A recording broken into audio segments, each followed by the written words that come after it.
Hello and welcome to Rolling with Two. I'm Will, and with me as always is the person who grows in power. Sarah. Because Harvest. I know, And today we're doing a two-player perspective and accessibility for Harvest, the Gold Edition. Now this is the one published by Keymaster Games, not the one by Tasty Minstrel, which is essentially the same game, it's just this is more revised. It's a revised, there were things that changed, so Yes. it's not just a reprint. If you want to find out anything about our opinion, check out our other video, Rolling with Reviews, Harvest. Sarah, tell us a bit about this game. All right, in Harvest, you take on the role of a unique farmer with a unique farmhouse. Each round you draft sunrise cards that give you income and turn order. In turn order, players will place their workers around town to do various actions to manage their farms. By the end of the harvest season, the farmer with the most points wins.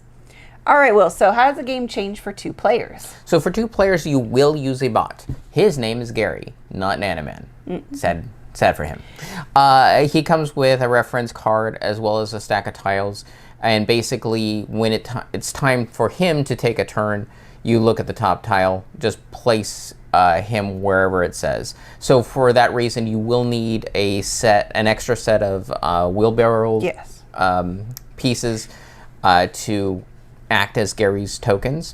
Also, there is going to be a small farmer's market. There is a tile that goes over that space to cover it for a two-players game because you don't use it for that. Correct. Those are the only changes for a two-player game. Right.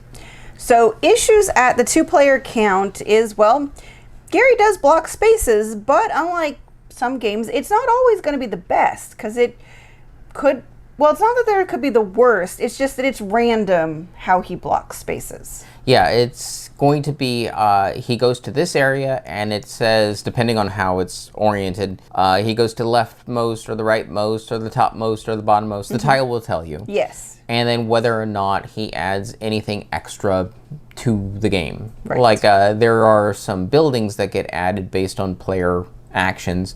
Gary is one of those things that will add to that. Right. So it's a very simple AI. It's unpredictable, but the spots he takes aren't necessarily the strongest spaces. Correct. That could be taken at those locations. Mm-hmm. So that's kind of the only potential issue is his unpredictability, but then again, a lot of bots are going to be really unpredictable. So the kind of good news here is he's not always necessarily going to take the best. And one mitigating factor is he does have to follow turn order. So he'll have a turn order card. So you'll know when he pops up in the turn order. So you can plan accordingly. It's like, well, I really can't afford him to block me on this space. So I will take it before him. If you can, yeah. If you can. Right. So on the flip side, though, I don't think the game does anything especially great at two players. From the sound of it, it does do better than the Tasty Minstrel version of Harvest. Right, and I believe that is why we skipped it the first go-round, is we had heard that it was not the best at two players. Yes, but having played it at two players, it's like, yeah, it plays good. It plays well. Yep. All right, moving on to accessibility. So this is the Golden Edition, as we've said. That basically means it's the Kickstarter deluxe version.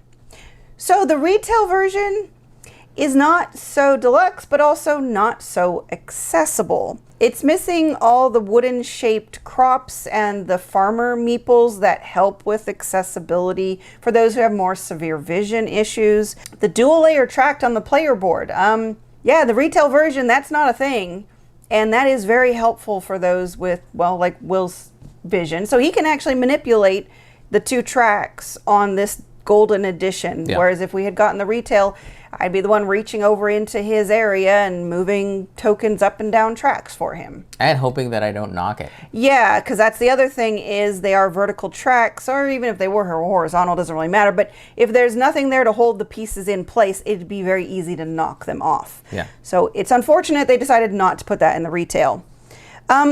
Metal coins are not a huge thing, but that is one of the things that's in this. Mm-hmm. But much bigger is the nice fancy insert that organizes the box is not part of the retail. Yeah, as well as some of the pull-out trays. Right. So they're actually shaped like Little farmhouses. There's 2 of these, and well, the reason why is because these are what holds all the wooden bits and the metal coins. Yes. Things like that. But it also helps for setup and tear down. And for the deluxe version here, we still have cardboard bits, so that also organizes the cardboard bits.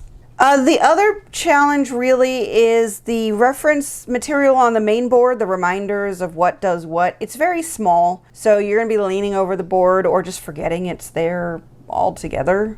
Yeah, there's small reminders, so I think you're supposed to learn it, but for being a reminder, it's not so visible. Yeah, they blended it in, and it's smaller because you'll need something like that for your learning games, but then after that, probably not. So I can see why they made it small and also blended them in. So. Yeah. Okay, so what it does right is this golden edition is very accessible. I think it's the best version of the game. And I'm not just saying that because of deluxe pieces. It's just deluxe pieces generally make a game more accessible. Yeah.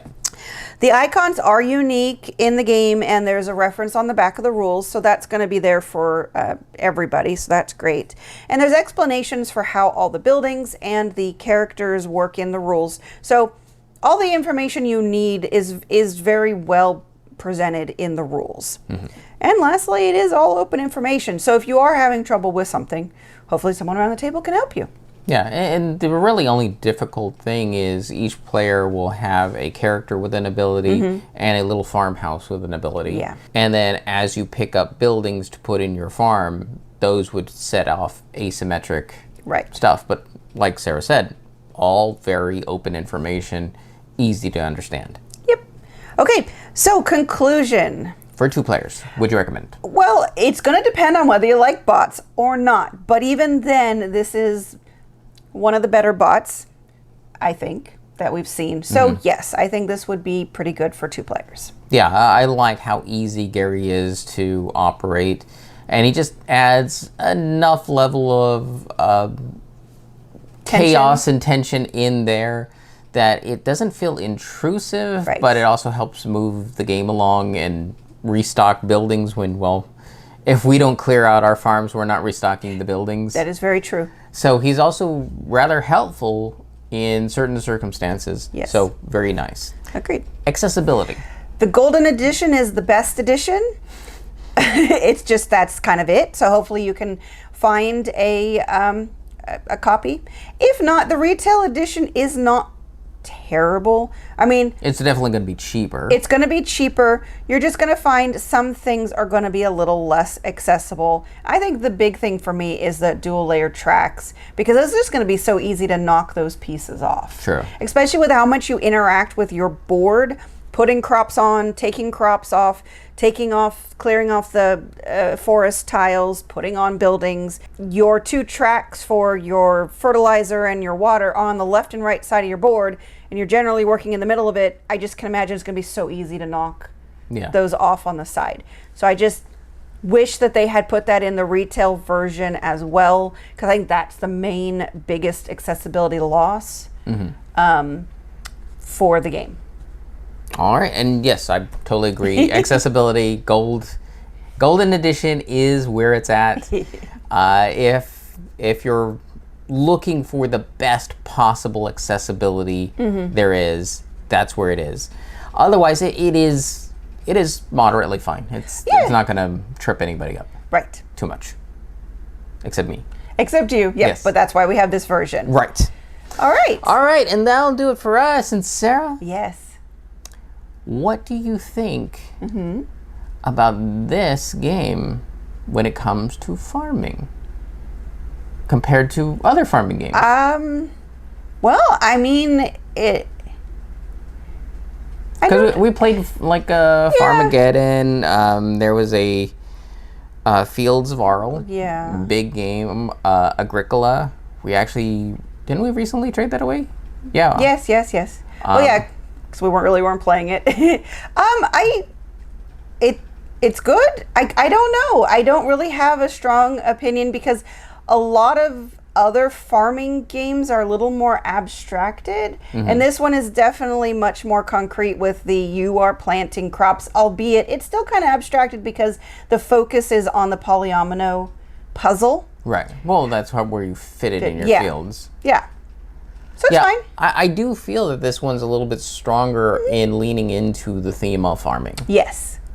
So, Other games I think are a bit more abstracted. yeah, and you know why does this thing blow things up? I don't know. It just does.